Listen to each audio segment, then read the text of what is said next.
chair's done, okay. I'll stand beside Elizabeth. Perfect.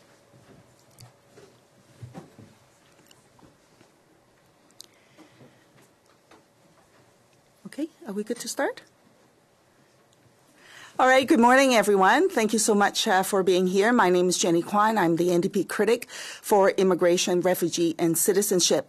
And with me today, in no particular order, I'm just going to introduce the folks on the platform here and then, of course, acknowledge another family member who is on Zoom. So starting from my left, and first we have Catherine Burton, a family member of Lost Canadians. We have Carol Sutherland, who's also a family member of Lost Canadians. We have Paul Chan, MP from the Liberal side, and who's the Parlsec for immigration, refugee, and citizenship. And last but not least, we have the leader of the Green Party, Elizabeth May. And joining us by Zoom is Don Chapman, who really needs no introduction because he's been an advocate and a champion on the Lost Canadian issue for as long as I have been alive. So I am so delighted that everybody's here today. And the reason why we're here is that we want to send a clear message to all parliamentarians, to all parties, that we want once and for all for the Lost Canadian issue to be addressed. We have before us in the House of Commons a government bill, Bill C-71, that is poised to become law. As people know, the court in Ontario here made a clear decision that the law that was brought in 15 years ago by the Conservatives is unconstitutional. The law that said to Lost Canadians, second generation born abroad, that they do not have the birthright to have citizenship for their children. They are saying that this is unconstitutional and it must be rectified. The court made that decision and gave the government 6 months to fix this. That deadline is coming right up on June the 19th. We have no time to waste, and we have to get the law passed. And so yesterday in the House of Commons, in an attempt to do so with the support of every party, except for the Conservatives, I attempted to move a unanimous consent motion to pass all stages of Bill C-70 in one day. The Conservatives did not support that, notwithstanding the fact that during committee, and by the way, Bill C-70 is basically a reiteration of a Senate bill, Bill S-245, with many amendments from the NDP and some with the Liberals on S-245. This is basically a duplication of that bill. We spent over 30 hours at committee debating Bill S-245. The Conservative have actually said during committee that if this was a government bill, they would not stand in its way. But here we are. It is a government bill, and they're still standing in the way. They would not let us move through Bill C-70 in an Bill C-71 in an expeditious manner, so that we can meet the court deadline. And so today, what I'm going to do is move another unanimous consent motion.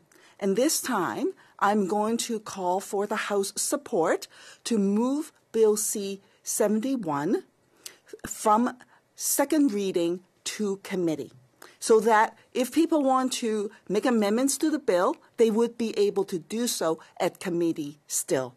I am very hopeful that this will get passed. I'm hopeful that all the parties will join hands and put aside their partisan politics and do what is right for the family members. The bloc member, I should note, Alexis Bruno-Duceppe, is not here today. However, he has expressed that he will be in support, that the bloc is in support of this unanimous consent motion. So with any luck, we will finally do what is right, what is necessary, and what morally is required of us to fix this Lost Canadian issue, to overturn the decision and the bill that was passed 15 years ago by the Conservatives that took away the rights of second generation born abroad to pass on their citizenship to their children. And that we will also do what is legally required by the courts to restore all Canadians their charter rights. So with that, I am going to pass the mic on to family members who will talk a little bit about what this means for them. So first, I'm going to go to Carol Sutherland. Thank you very much, MP Kwan, for the invitation today and for your unwavering leadership on behalf of Lost Canadians. I am here in front of you as a mother, as a grandmother, and as a proud fourth-generation Canadian.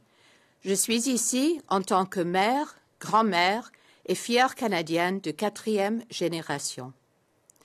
The law that was created in 2009 meant that too many Canadians with genuine connections to Canada fell through the cracks. Canadians such as my daughter, a fifth-generation Canadian, who's lived in Canada for more than 20 years, is affected. And there are many such Canadians, just like me, with deep ties to Canada. How do I know? I know because I've met them, talked to them, heard their stories, some of which you can read in our brief to the CIM committee. My father was a Canadian artillery officer who served in Europe during the entire Second World War, as well as the Korean War. If he were still alive, he would be devastated to learn that his great-grandchildren, my grandchildren, now 6 and 4, are not Canadian. The law that was created in 2009 created 2 tiers of Canadian citizenship. To put it simply, Canadians born in Canada or who have immigrated to Canada and become naturalized have one set of rights. But the children of Canadians born abroad who receive Canadian citizenship by descent, no matter their ties to Canada, have a different, lesser set of rights. And these Canadians by descent have no pathway to regain full citizenship rights, regardless of how long they live in Canada. In the case of my family, and many I've connected with on this journey, parents were abroad temporarily for work or study and returned to Canada with their children. How are their children who've grown up in Canada, studied, worked, volunteered, paid taxes, and voted, not deserving of citizenship rights? Why do we assume those that live abroad, no matter how temporarily, are less tied to this country, less Canadian? Why do we claim that those Canadians temporarily abroad are necessarily Canadians of convenience, rather than representatives of all that is good and great about this country? Rather than shame those who choose to study, work, and travel outside Canada, we could embrace the fact that our Constitution allows us the freedom of movement to explore and contribute to the wider world and bring those learnings and experiences back to Canada. The court has ruled clearly in the Bjorkquist case, and this unfair and unconstitutional law will be struck down on June 19. I'm grateful to Minister Miller for tabling Bill C-71, which would finally render the Citizenship Act charter compliant. Bill C-71 builds on the recent good work done in the CIM committee and the more than 30 hours of study of Bill S-245. It addresses the issues raised by the court case and rectifies inequalities by both offering a pathway for Canadians by descent to gain full citizenship rights, at the same time ensuring that they have a close connection to our great country, a minimum of 1,095 days spent living in Canada. There is no need to revisit all those 30 hours of study in committee.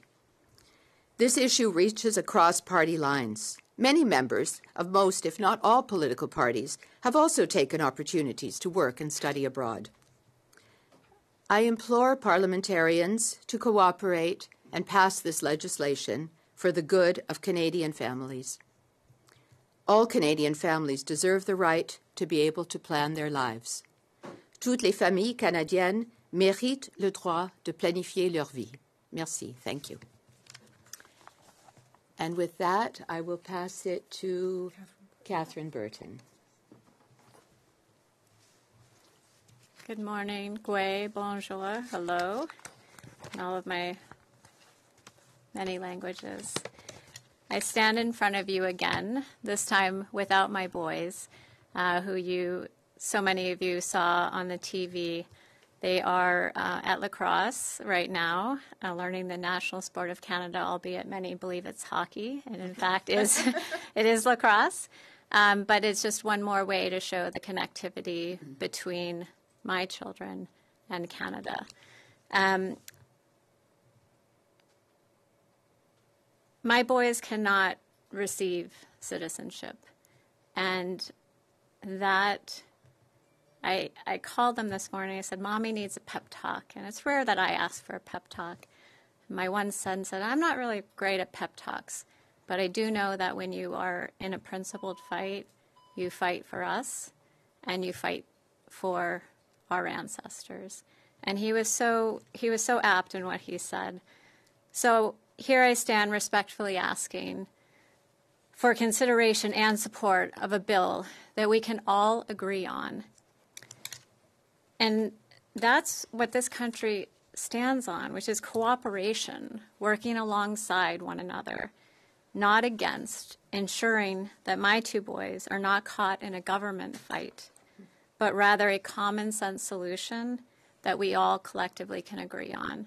So with that, I say Walalio, thank you, Enigma, and I trust that collectively we can see, again, the common sense solution to something that should never have happened. It did. We're here to fix it.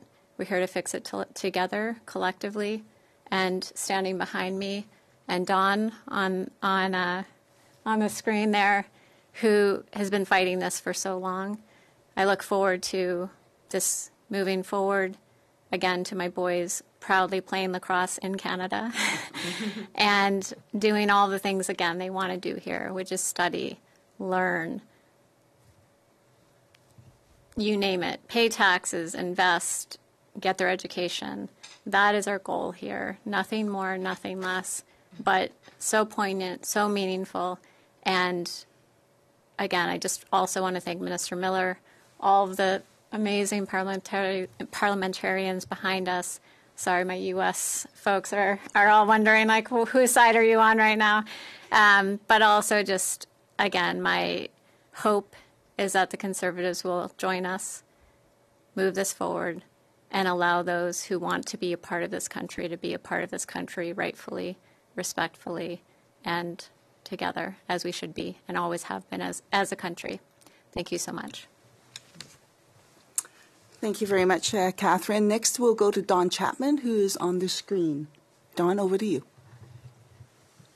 Thank you, Jenny. And I also know one of the members of Parliament on the Conservative side is a lost Canadian. Bill C-71 is an amalgamation of several previous lost Canadian bills spanning more than 20 years, and it's a great step forward in making the Citizenship Charter compliant. Now, I have to say, it's not just about the first and second generation born abroad, but this has to do with the age 28 rule. Currently, women don't even have equal rights in the Citizenship Act. This encompasses a great deal more, and the further you get into it, the stinkier it is. Now, to be clear, C-71 has nothing to do with immigration. It's about citizenship. So often people confuse the two. Now to the urgency of why C-71 needs to be passed post-haste. Quoting Dr. Martin Luther King, he said, "A right delayed is a right denied." For thousands of lost Canadians, their loss of citizenship has come with devastating consequences. Being deported from their own country, as aliens no less, the loss of medical coverage, not being allowed to marry, the loss of employment, being denied your hard-earned pension. Many folks have lived and paid taxes for decades. Some fought and defended Canada in times of war. There's been forced family separation where children of Canadian citizens can't live in Canada with their parents. Is this how Canada should be treating its own people? Does any political party really want to be on the side of denying a Canadian World War II vet their citizenship? They risked their lives for your freedoms and way of life. Don't they deserve an immediate welcome mat? Being close to 100 years old, they don't have the luxury of time.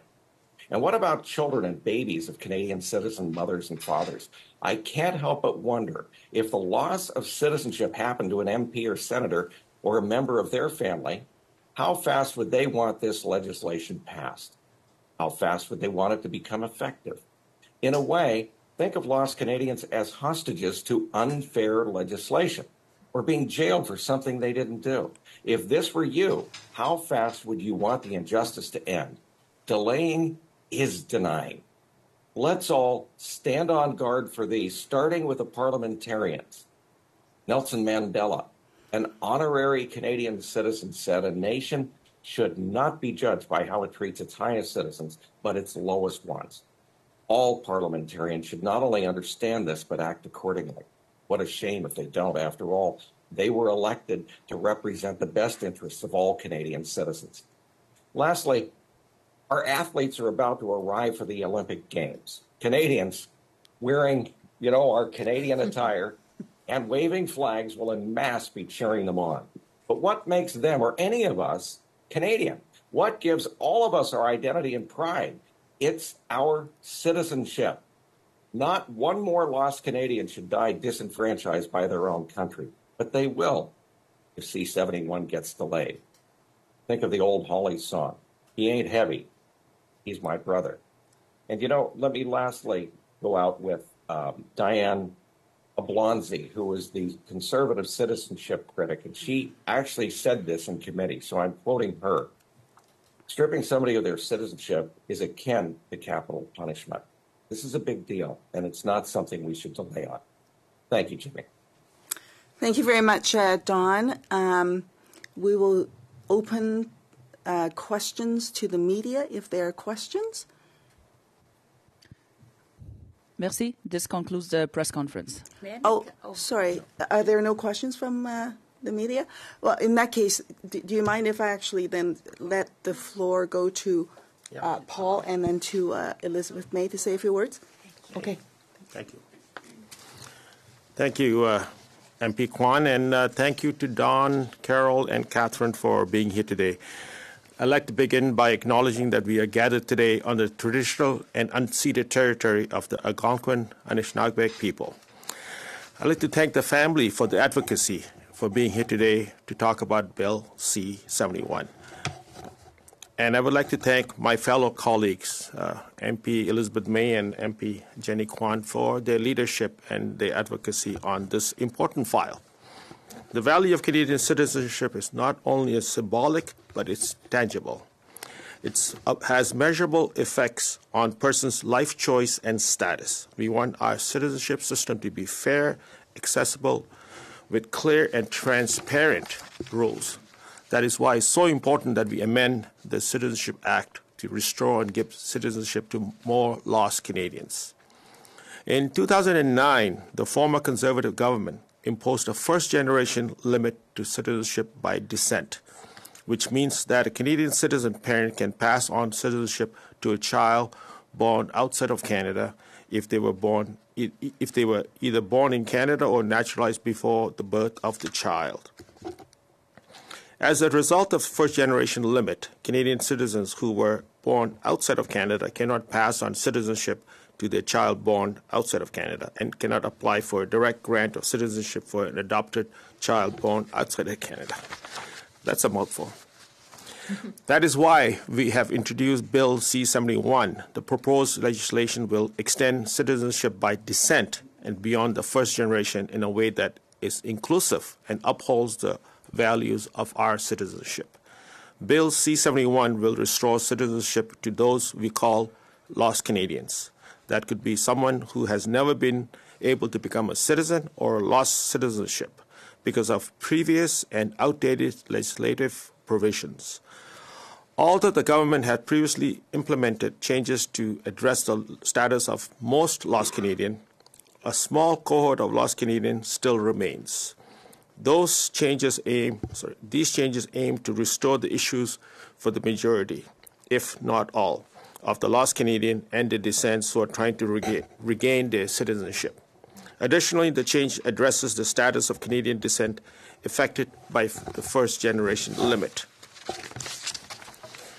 This legislation also introduces clear guidelines for obtaining Canadian citizenship by descent. Once the bill is enacted, the first-generation limit will be revised, and Canadian citizens born abroad will be able to pass on their citizenship if they can demonstrate a substantial connection to Canada. If a Canadian parent born outside of Canada has spent at least a cumulative of 3 years in Canada before the birth of the child, they will be able to pass on their citizenship onto their child. We also want to continue to reduce the differences in outcomes for children born abroad and adopted by Canadians compared to those born abroad to Canadians. Any child adopted abroad by a Canadian parent before the legislation takes effect will be eligible for the direct grant of citizenship for adoptees, even if they were previously excluded by the first-generation limit. For children born abroad and adopted by Canadian citizens, the same criteria will apply once the legislation is in effect.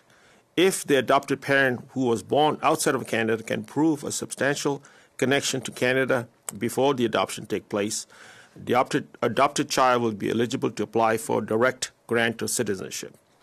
Bill C-71 restores citizenship to those who had lost it, and it will create a clear and consistent rule for citizenship by descent for the future. The amendments enhances the progress made by the House of Commons and the other place on Bill S-245, refining the proposal in the Senate public bill and thoroughly addressing the concerns raised by the courts. These amendments to the Citizenship Act will ensure that any child who was born outside of our country to a Canadian parent before the bill passes will be a Canadian citizen from birth. The amendments will also ensure that, going forward, children born abroad to a Canadian parent who was also born outside of Canada will also be born citizens if their Canadian parents has a substantial connection to Canada. There is no time to waste on this matter, and I too hope that support from all parties will help progress this legislation in an efficient and timely manner. Thank you all for your attention. Should I pass it to Elizabeth May, please? Merci. C'est un grand honneur pour moi de participer dans cette conférence de presse. Je veux dire un grand merci à Jenny Kwan et pour son équipe pour l'organisation de cette conférence de presse tellement importante et tous mes collègues parlementaires. C'est clair que nous sommes comme les libéraux, les Verts, MPD, puis le Bloc québécois en faveur de ce projet de loi. Et je veux ajouter seulement que le temps presse. That's the one thing I wanted to add. I think my colleagues have amply explained why C-71 is so important. I think we also want to underscore some of what Jenny has said, that the clock is ticking here, folks.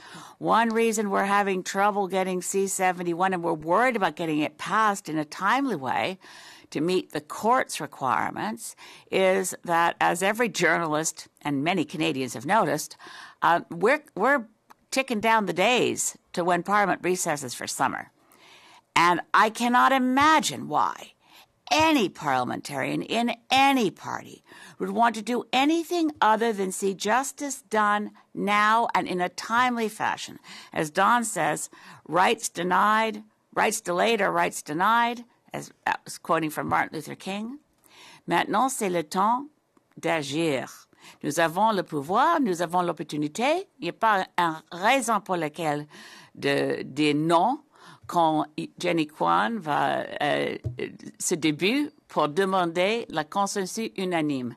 Yesterday, when Jenny stood to ask for unanimous consent to move C-71 forward, I was holding my breath and hoping everybody would put themselves on mute. But no, we heard some people saying no. Today, let's hope we act in the interests of fairness and justice. La cause de les Canadiens perdus, c'est important, et aussi une question urgente. Let's act, and let's act today. I thank all the members of families of lost Canadians for being here again. It may be the single greatest honor of my life that when we last gathered at a press conference, I was the first one to have printed off the bill so I could hand it to Don so he could read it. Let's get her done. Merci. Thank you. Megwich Walalan. All right. I think then that's a wrap. Thank you so much for coming. All right. Thank you.